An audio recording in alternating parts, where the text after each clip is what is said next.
অন্য ছবি। দেখা যাচ্ছে মঞ্চে ডিএর দাবিতে অবস্থানে বসে রয়েছেন সরকারি কর্মচারীরা, অন্যদিকে যোগ্য চাকরিহারারাও বসে রয়েছেন।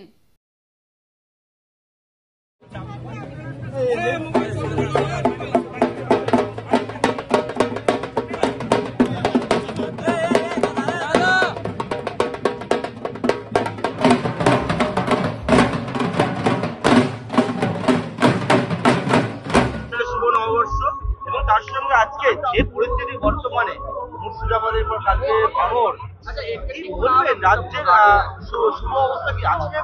রাজ্যবাসীকে নববর্ষের শুভেচ্ছা। আশা করব এই সমস্ত অন্ধকার ঝঞ্ঝা কেটে গিয়ে আমরা ভালো দিনের অপেক্ষায় ভালো দিনের পাবো। কিন্তু যে পরিস্থিতির মধ্যে আজকে নববর্ষ পালন করতে হচ্ছে খুবই দুর্ভাগ্যজনক।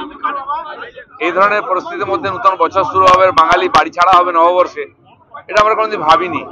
যারা বাঙালি বাঙালি বলে বাঙালিকে আর তোল্লাই দেওয়ার ঠেকা নিয়েছেন, তারা গুজরাট থেকে ইউসুফ পাঠানকে নিয়ে আসছেন, বিহার থেকে বিহারী বাবুকে নিয়ে আসছেন, Shatrughan সিনহাকে।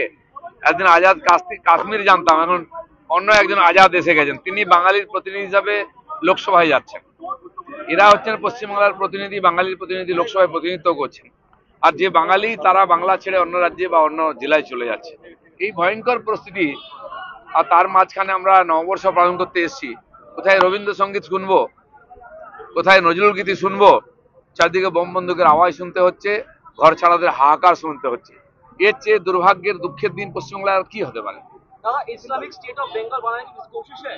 Islamic state of Bengal उसी दिशा में काम चल रहा है।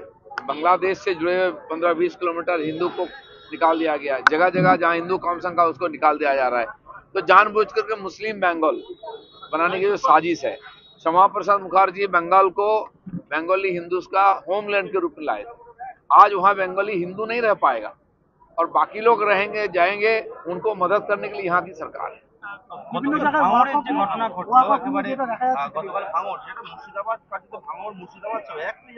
ভাঙড় মুর্শিদাবাদ নেই, যেখানে যেখানে হিন্দুরা সংখ্যায় কম তাদেরকে টিকতে দেওয়া হবে না।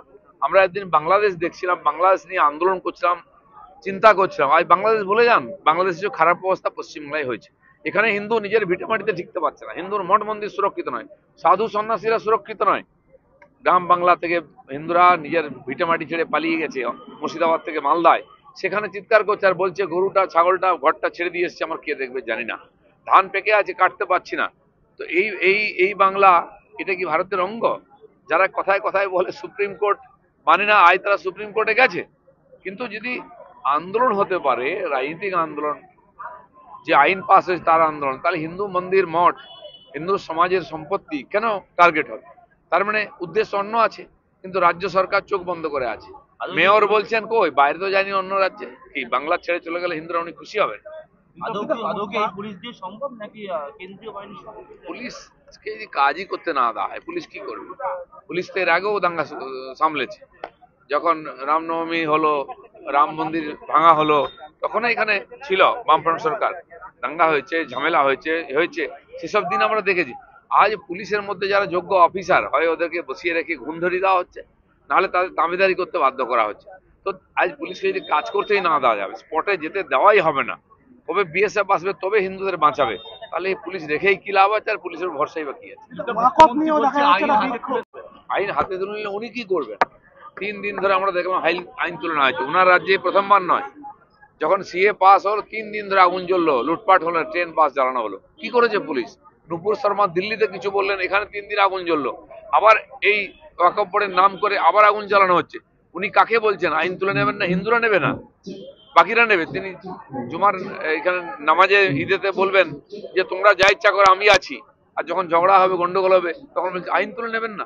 তার ভাইপো দাঁড়িয়ে বলবেন, বিজেপি যখন আর নবান্ন অভিযান করবে, তিনি নাকি বলেন যে একটা কোথায় কে ভুল করে নিয়ে কেটে জিপ জ্বালিয়ে দিছ। তিনি বলেছেন হিন্দুদের এইখানে গুলি মারবেন, তিনি তার হাতে বন্দুক থাকলে। আজ ওখানে ডজন ডজন গাড়ি পড়ে যাচ্ছে। আমি ওই দিন রাত্রেবেলা শুক্রবার এসেছি, 9টায় বেরিয়েছি ওখান থেকে, কালিয়াচক থেকে। 10টা 11টা যখন আসছি আমি, আর ওখান থেকে অমরপুর জঙ্গিপুর অবধি 50-60 কিলোমিটার জায়গা আগুন জ্বলছে। দুই দিকে পুরা গাড়ি পড়ে আছে, দোকান আগুন লাগিয়ে দেওয়া হয়েছে। কই গুলি মারলেন না? গুলি শেষ হয়ে গেছে নাকি হিম্মত শেষ হয়ে গেছে? নাকি ওখানে গেলে ভোটের কথা মনে পড়ে? একটা গুলি চালাতো পুলিশ, বুঝতাম দম আছে। কলকাতায় সেফ জোনে বসে ডায়লগ মারা হচ্ছে। আর হাজার হাজার হিন্দু ঘর ছাড়া হয়ে যাচ্ছে। गंगा ब्रिज जो है वो अपना नववर्ष कैसे मनाएगा? देखिए, जब देश का विभाजन हुआ तब भी हिंदू आज नववर्ष मनाया था। नववर्ष वो मनाते हैं जो बंगाली है, जो मंगला नववर्ष मनाते हैं, जो दोल बसंतोत्सव मनाते हैं, दुर्गा पूजा काली पूजा करते हैं, वही हिंदू है, वही बंगाली हैं। उनको आज बंगाल से बाहर किया जा रहा है और बांग्लादेश बनाने के लिए। आज बांग्लादेश में नववर्ष कौन मनाएगा? कहाँ होली मनाएंगे वहां? तो बंगला को भी बांग्लादेश के साथ जोड़ा जा रहा है। ममता बनर्जी प्रधानमंत्री बनने के सपना देख रहे हैं दोनों बंगाल का, इसलिए जो होने होता है होने दो। चुपचाप बैठ के यहाँ भाग दे रहे हैं उनके नेता, उनके एमएलए धमकी दे रहे जाने के, उनके एमएलए लीड कर रहे हैं इस जो जिहादियों का। ये देखिए, इससे क्या उम्मीद कर सकते हैं आप? इसलिए केंद्र सरकार को ही हस्तक्षेप करना पड़ेगा।